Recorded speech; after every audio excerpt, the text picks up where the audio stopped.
Hello friends, हमारे YouTube channel में आपका स्वागत है। दोस्तों, यदि आप हमारे चैनल को सब्सक्राइब नहीं किए हों तो कर लें, ताकि हमारे हर लेटेस्ट वीडियो का नोटिफिकेशन आपको मिलता रहे और आपकी फिजिक्स संबंधी तैयारी होती रहे। तो इन दिनों हम गॉस के प्रमेय का अनुप्रयोग देख रहे हैं, तो आज हम उसी अनुप्रयोग को लेकर के आए हैं। गॉस के प्रमेय के अनुप्रयोग से किसी अचालक आवेशित ठोस गोले के कारण विभिन्न बिंदुओं पर विद्युत क्षेत्र की तीव्रता को देखनी है। तो आइए देखते हैं, गॉस के प्रमेय के अनुप्रयोग के आधार पर किसी आवेशित अचालक ठोस गोले के कारण विभिन्न बिंदुओं पर विद्युत क्षेत्र की तीव्रता क्या होती है। तो यहाँ पर हमारा ये अचालक आवेशित ठोस गोला है जिसकी त्रिज्या r है। क्या है? अचालक आवेशित ठोस गोला, इसकी त्रिज्या कितनी है? कैपिटल R है। ये त्रिज्या जो है कैपिटल R है, तथा धन आवेश से आवेशित है, तो इसका एक आयतन आवेश घनत्व होगा तथा रो आयतन आवेश घनत्व से आवेशित है। पहले इस आवेशित गोले के बाहर एक बिंदु P1 है जिस पर हम विद्युत क्षेत्र की तीव्रता निकालने का प्रयास करेंगे। तो क्या लिखेंगे? आवेशित गोले के बाहर बिंदु P1 पर विद्युत क्षेत्र की तीव्रता के लिए हम क्या करेंगे कि एक गॉसियन पृष्ठ खींचेंगे। जैसा कि हम जानते हैं कि गॉस के प्रमेय के अनुप्रयोग के लिए एक गॉसियन पृष्ठ खींचना होता है। तो इस बिंदु P1 पर विद्युत क्षेत्र की तीव्रता ज्ञात करने के लिए एक गॉसियन पृष्ठ खींचेंगे जो इस बिंदु से होकर के जाएगा तथा इसके अंदर आवेशित अचालक ठोस गोला होगा। तो क्या कि एक विद्युत क्षेत्र की तीव्रता के लिए एक गॉसियन पृष्ठ R त्रिज्या R क्या है? बिंदु P1 से आवेशित गोले के केंद्र के बीच की दूरी R त्रिज्या का खींचा जो बिंदु P1 से होकर जाएगा। यह गोलीय गॉसियन पृष्ठ सिमेट्रिकल सममित है। सममित का मतलब हम पहले से बता चुके हैं कि गॉसियन पृष्ठ को दो इक्वल बराबर भागों में ज्यामिति के आधार पर बांटा जा सकता हो। तो ये गोला है, तो इसको दो बराबर भागों में हम आसानी से बांट सकते हैं। तो ये सममित हो गया तथा इसी गॉसियन पृष्ठ के अंदर Q आवेश से आवेशित अचालक ठोस गोला है। तो गॉसियन पृष्ठ खींचते समय तीन विशेषताएं होनी चाहिए। पहला, तो गॉसियन पृष्ठ उस बिंदु से होकर के अवश्य जाए जहां पर विद्युत क्षेत्र की तीव्रता निकालनी है। दूसरा, गॉसियन पृष्ठ के अंदर वो आवेश होना चाहिए जिसके कारण विद्युत क्षेत्र की तीव्रता हमको निकालना है। और तीसरा, गॉसियन पृष्ठ सममित होना चाहिए। तो ये तीनों विशेषताएं हमारे द्वारा खींचे गए इस गॉसियन पृष्ठ में है। तो ये हमारा गॉसियन पृष्ठ है जिसकी त्रिज्या आवेशित गोले के केंद्र से P1 की दूरी के बराबर, और ये दूरी हम स्मॉल r माने हैं, के बराबर है। तो अब यहाँ से हम इस गॉसियन पृष्ठ पर एक ds क्षेत्रफल का पृष्ठ अवयव लेते हैं। तो क्या लिखेंगे? इस गॉसियन पृष्ठ पर एक छोटा ds क्षेत्रफल का पृष्ठ अवयव इस प्रकार लेते हैं कि बिंदु P1 इस अवयव पर हो। अब इस छोटे से अवयव जिसका क्षेत्रफल ds है के लिए क्षेत्रफल वेक्टर की दिशा इस पृष्ठ पर खींचे गए लंब के अनुदिश होगी। तो इस पृष्ठ पर खींचा गया लंब अगर ये है तो इसी के अनुदिश क्षेत्रफल वेक्टर ds की दिशा होगी। और हम जानते हैं कि आवेशित गोले के कारण किसी बिंदु पर विद्युत क्षेत्र की तीव्रता की दिशा त्रिज्या के अनुदिश तथा बाहर की ओर होती है। तो ये हमारा त्रिज्या हो गया, ये आवेशित गोले का त्रिज्या हो गया और त्रिज्या के अनुदिश होगी और बाहर की ओर होगी। तो E की दिशा भी यही है और ds की दिशा भी यही है, यानी क्षेत्रफल वेक्टर ds और E की दिशा एक ही है, यानी इन दोनों के बीच का कोण 0 है। तो क्या होगा कि चूंकि क्षेत्रफल वेक्टर एवं E एक ही दिशा में है, अतः इनके बीच का कोण 0 होगा। अब अगर इनके बीच का कोण 0 है तो क्या हो गया, पृष्ठ अवयव ds से गुजरने वाला फ्लक्स, अगर हम इसको d फाई लिखें, d फाई इक्वल टू क्या हो जाएगा, E ds वेक्टर के रूप में, या इसी को कहेंगे मॉड ऑफ E, यानी E का परिमाण और ds का परिमाण इंटू cos 0, क्योंकि E और ds के बीच का कोण क्या है, 0 है। तो यहाँ से क्या हो जाता है, d phi equal to E ds। ये अब इस छोटे से पृष्ठ अवयव से गुजरने वाला फ्लक्स d फाई है, जिसका मान E इंटू ds है। पूरे पृष्ठ से गुजरने वाला अगर फ्लक्स निकालना हो तो इस d फाई का हम क्या करेंगे, समाकलन कर देंगे।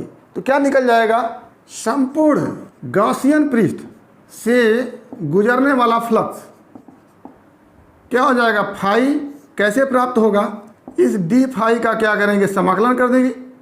चूँकि गॉसियन पृष्ठ बंद है तो हम बंद समाकलन करेंगे, बंद समाकलन d फाई इक्वल टू बंद समाकलन E ds, और यहाँ से हो जाएगा फाई इक्वल टू बंद समाकलन E ds। और E का मान चाहे गॉसियन पृष्ठ पर कहीं भी लें, यहाँ लें, सबके लिए E का मान एक समान होगा। तो ऐसी स्थिति में E क्या हो जाएगा, कांस्टेंट हो जाएगा। तो इम्प्लाई दैट हो जाएगा फाई इक्वल टू E बाहर निकाल देंगे, समाकलन करेंगे ds का, और ds का समाकलन का मतलब होता है कि इस छोटे छोटे ds को पूरे गॉसियन पृष्ठ पर छोटे छोटे ds को ऐड करना। तो इस ds का समाकलन का मतलब हो गया पूरे पृष्ठ पर छोटे छोटे अवयव जो ds है उसको जोड़ना। तो पूरा जोड़ेंगे तो हमको संपूर्ण गॉसियन पृष्ठ का क्षेत्रफल निकल जाएगा। तो यहाँ से हो जाएगा imply that phi equal to E अपनी जगह और पूरे गॉसियन पृष्ठ का क्षेत्रफल 4 पाई r स्क्वायर हो गया। ये हम समीकरण 1 कर लेते हैं।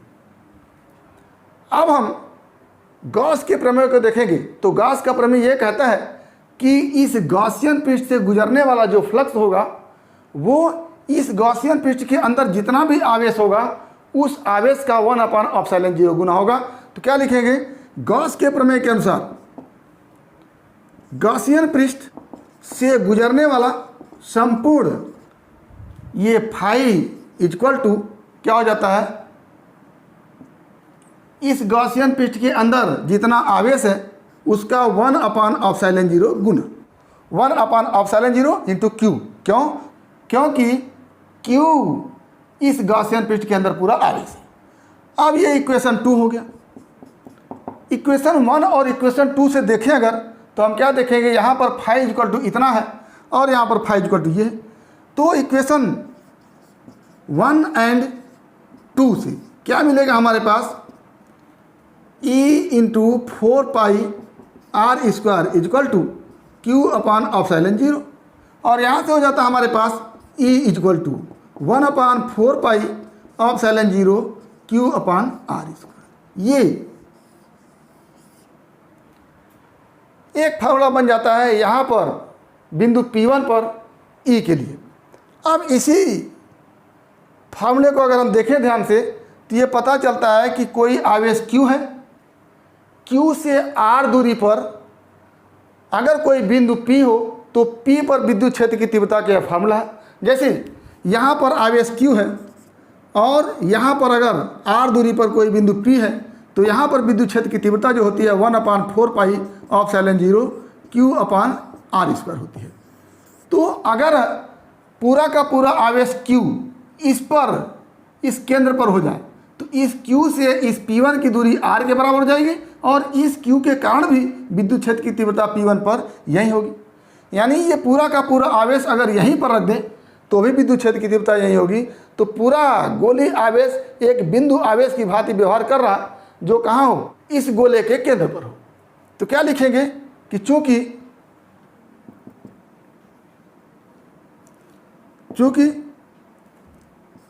E का मान वही है जो यदि गोले के संपूर्ण आवेश को बिंदुवत गोले के केंद्र पर रख दिया जाए, गोले के केंद्र पर रख दिया जाए।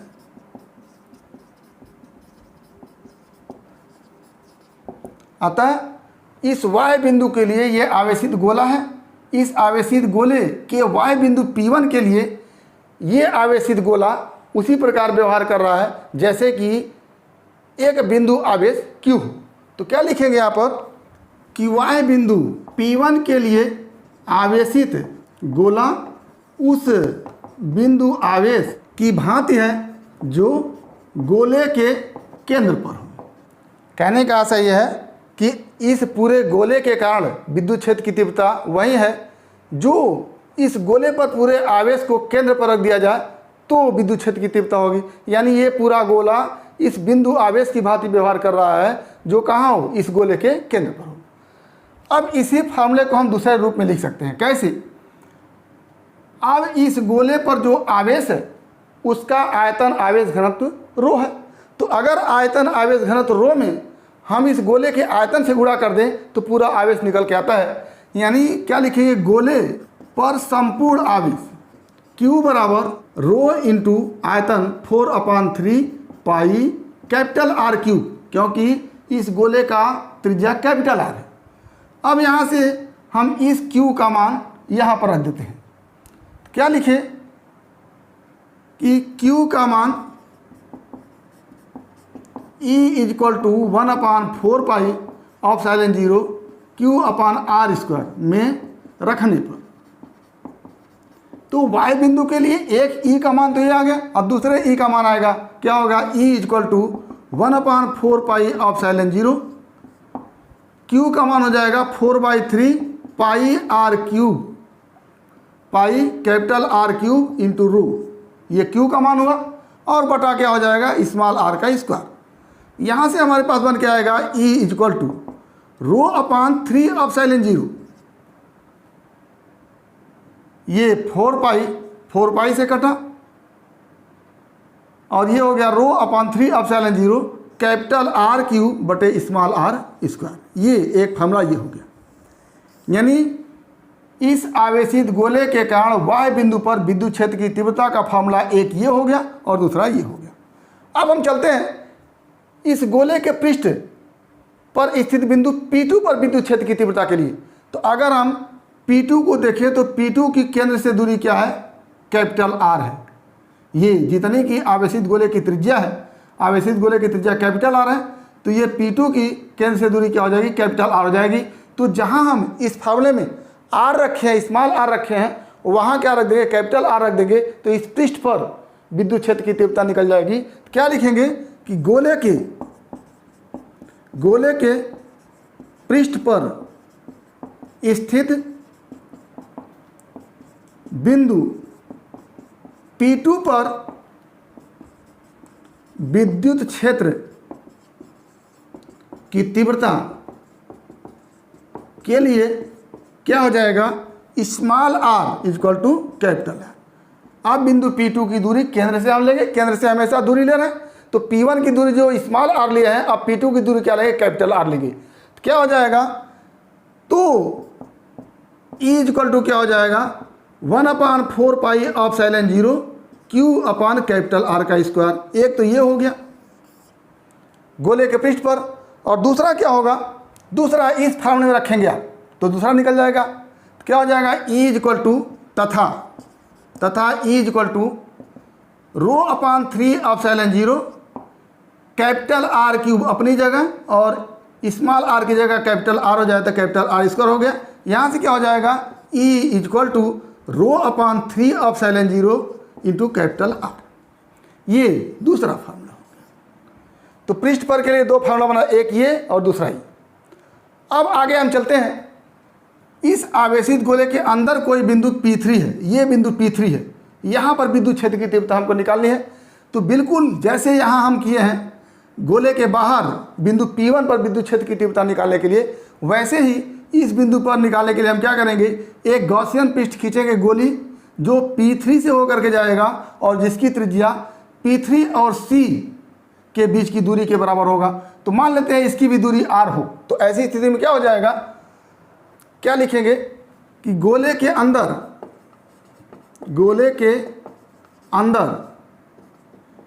बिंदु P3 पर E के लिए गॉसियन पृष्ठ जिसकी त्रिज्या P3 एवं केंद्र C के बीच की दूरी के बराबर तथा केंद्र आवेशित गोले का केंद्र होगा, और गॉसियन पृष्ठ पर ही अवयव ds लिया गया।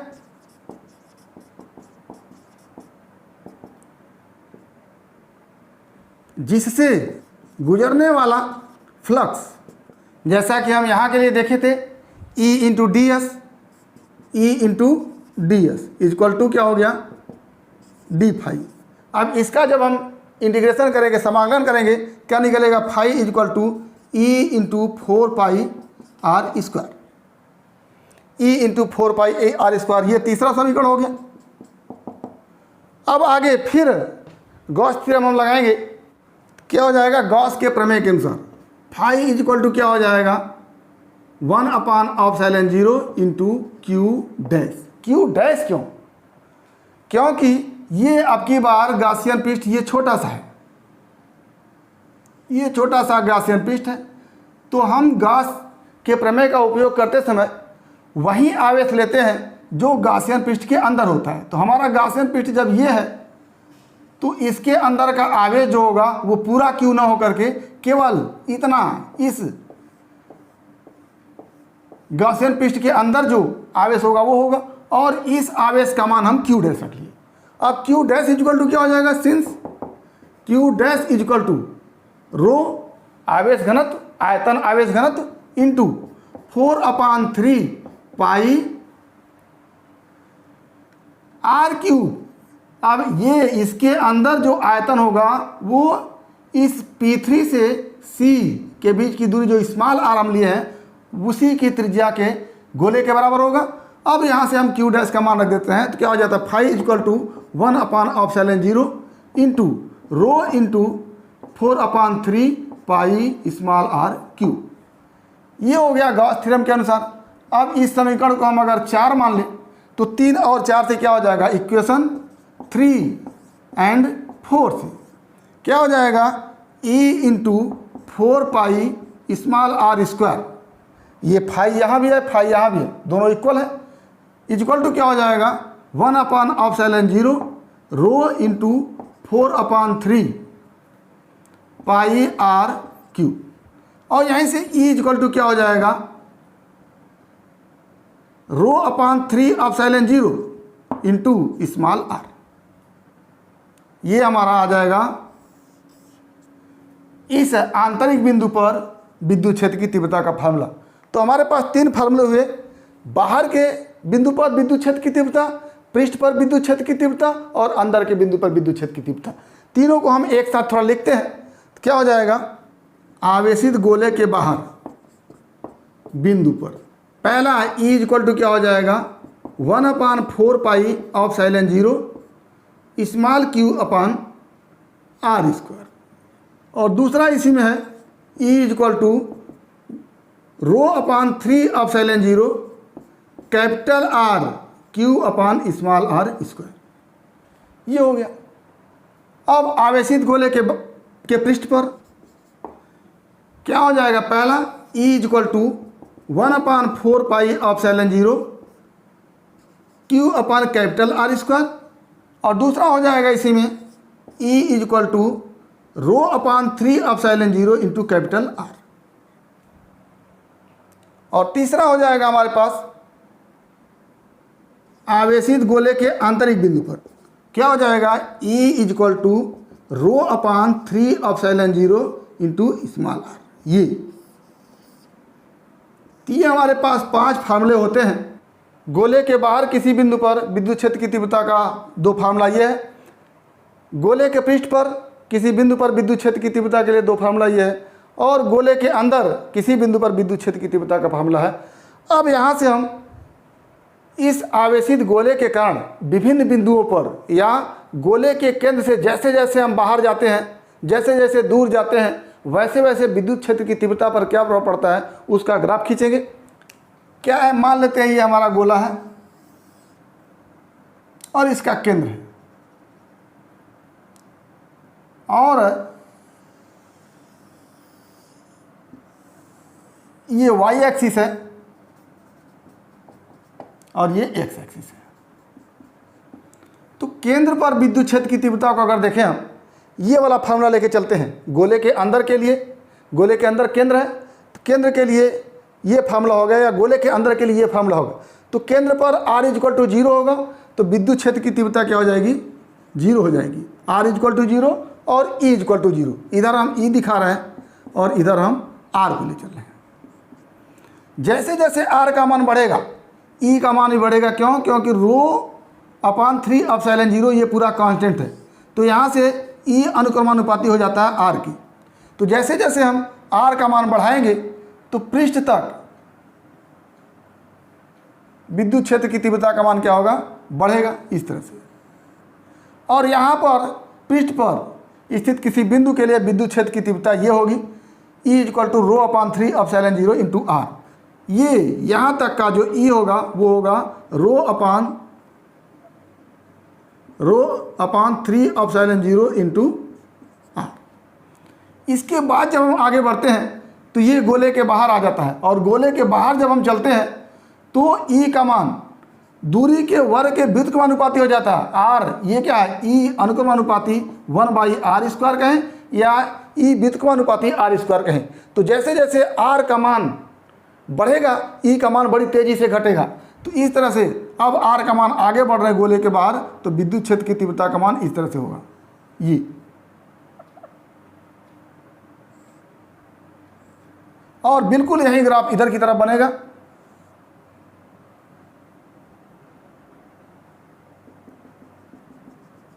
इधर भी हम चल रहे हैं तो गोले के पृष्ठ तक अनुक्रमानुपाती होगा। उसके बाद जब हम आगे बढ़ेंगे तो इस तरह से ग्राफ बनेगा। तो ये हमारा हो गया एक समान रूप से आवेशित अचालक ठोस गोले के कारण गोले के बाहर, गोले के पृष्ठ पर और गोले के अंदर विद्युत क्षेत्र की तीव्रता। तो ये हमारा आज का टॉपिक रहा। गॉस के थ्योरम का उपयोग करके हम गोले के अंदर किसी बिंदु पर, गोले के पृष्ठ पर किसी बिंदु पर, गोले के बाहर किसी बिंदु पर विद्युत क्षेत्र की तीव्रता के लिए फार्मूला का डेरिवेशन किया। तो उम्मीद करते हैं कि टॉपिक आपको समझ में आया होगा। अगर इसमें किसी प्रकार की समस्या है तो आप हमारे YouTube चैनल के कमेंट बॉक्स में कमेंट करके अपनी समस्या का समाधान करेंगे। और यदि वीडियो क्लिप पसंद आया तो प्लीज़ लाइक करेंगे, शेयर करेंगे, साथ ही हमारे YouTube चैनल को सब्सक्राइब करेंगे ताकि इस तरह के वीडियो क्लिप का नोटिफिकेशन आपको मिलता रहे और आपके फिजिक्स की मुकम्मल तैयारी होती रहे। तो आज बस इतना ही। एक बार फिर आपके भविष्य के लिए बेस्ट ऑफ लक। धन्यवाद।